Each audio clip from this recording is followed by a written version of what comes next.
Sumailalim sa medical observation ang Pangulo kagabi.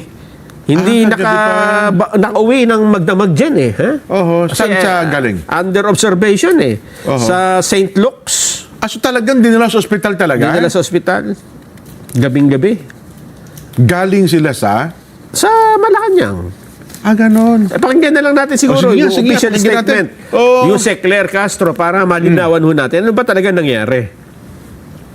We have an official statement.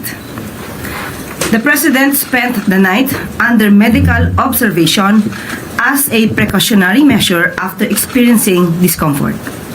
His doctors advised rest and monitoring, and his condition remains stable.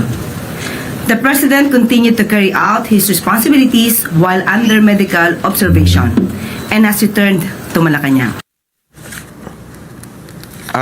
Ano yan? Discomfort?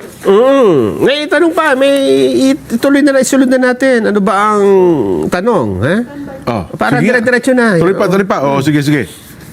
May we know what particular discomfort did the President experience last night? Hindi po sa atin na nabanggit kung ano ang particular na discomfort na kanyang naranasan.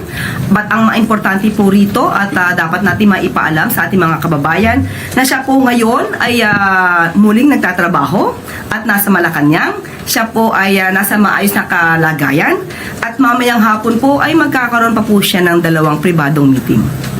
Okay, so does it mean that makikita rin siya ng public in the next few days, or should we expect the President to take it easy and stay in Malacanang for a while?